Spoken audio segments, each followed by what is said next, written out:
Afinal, o GP dos Estados Unidos foi bom ou foi ruim? É sobre isso que vamos falar no GP às 10 de hoje.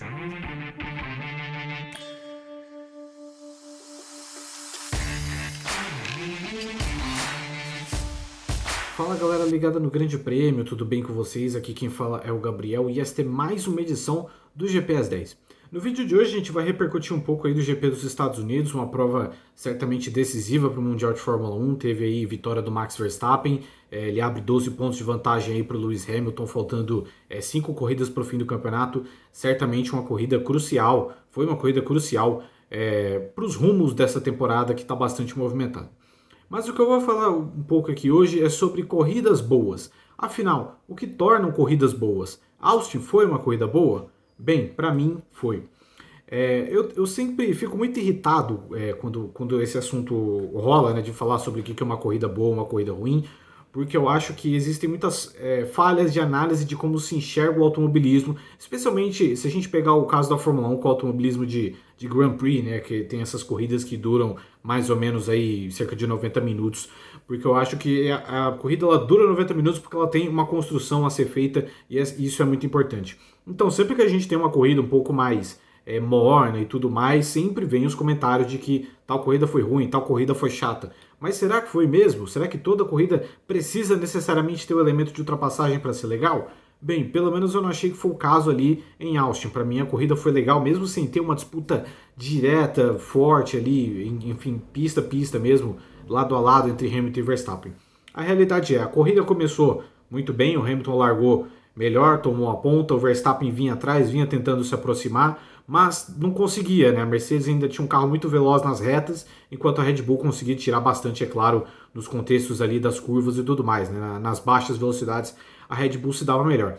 Eis que aí entrou um elemento muito interessante, um fator, que é o da estratégia. A Red Bull para o Verstappen antes do Hamilton, né, para colocar pneus duros, e começa a fazer um stint ali sensacional. O Hamilton fica meio sem resposta, a Mercedes em si fica sem resposta, acaba parando o Hamilton algumas voltas depois, ele volta atrás e depois, é claro, o Verstappen também acaba por parar cedo, o Hamilton meio que tem uma vantagem com pneus mais novos, mas não consegue se valer disso para fazer uma vitória. Particularmente, eu acho isso uma história de uma corrida muito boa, porque eu acho que uma corrida ela tem que ter esse tipo de elemento também. Eu acho que uma corrida ela pode ser muito boa sem, é claro, tem embates diretos e ultrapassagens, como foi o caso de ontem.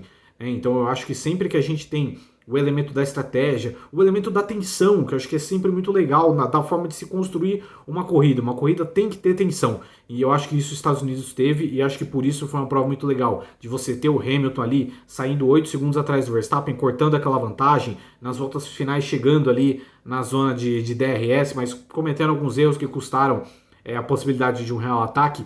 Tudo aquilo foi construído na base de estratégia e de tensão. E foi uma corrida legal, foi uma experiência legal. Eu acho que muitas vezes falta. Também seria muito otimismo, assim, exigir isso de todo mundo, mas uma capacidade de ler o contexto e ler as situações da corrida. Não dá pra gente esperar que tudo vá ser resolvido em 10 voltas. Por isso que as corridas têm essa extensão de 300 quilômetros ou mais, porque elas têm a proposta de serem desenvolvidas até chegar à bandeira quadriculada. Isso para mim é sempre muito importante. Um exemplo que a gente pode pegar aí é o GP da Itália. As duas últimas edições do GP da Itália não foram necessariamente provas que tiveram uma quantidade enorme de ultrapassagens e tudo mais, mas ao mesmo tempo tiveram elementos que deixaram a atenção em cima da corrida muito grande e, enfim, tornaram corridas memoráveis. A gente vai falar sobre esses GPs da Itália daqui 5, 10 anos, porque foram corridas de fato muito importantes e não tiveram tantas ultrapassagens. A gente lembra, por exemplo, da dificuldade de aproximação que o Verstappen tinha do Ricardo, por exemplo, que tinha um carro em tese pior.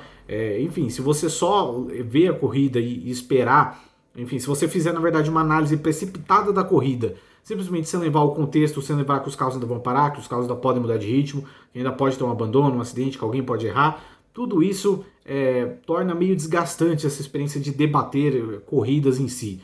Então, o meu ponto é, a corrida de Austin foi uma corrida boa. Não foi uma corrida espetacular, não foi uma corrida memorável, talvez não seja a corrida mais legal de se rever, se a gente pensar, né, de ver uma reprise daqui 2, 3 anos, talvez não seja a corrida mais legal. Mas teve o elemento tensão, teve o elemento estratégico. Isso faz corrida também.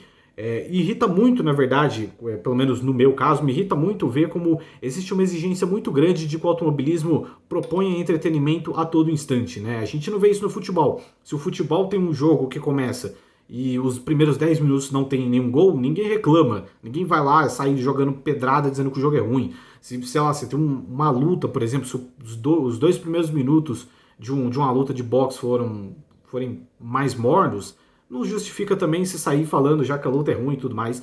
A gente precisa ter paciência, entender como as corridas funcionam, interpretar elas certinho, porque aí a experiência vai ficar muito mais agradável, vai ser mais legal de acompanhar o esporte se você entender que nem toda corrida vai ter 500 ultrapassagens para lá e para cá e, enfim, batendo recorde, aquela coisa e tal.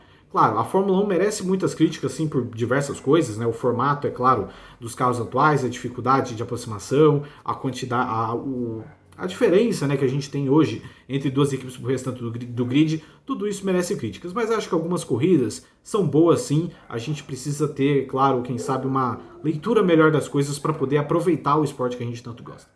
Então é isso aí, galera. Muito obrigado pela audiência de sempre. Que peço, é claro, para vocês se inscreverem nos nossos dois canais e nos sigam em todas as redes sociais também. E é só isso por hoje. Até a próxima.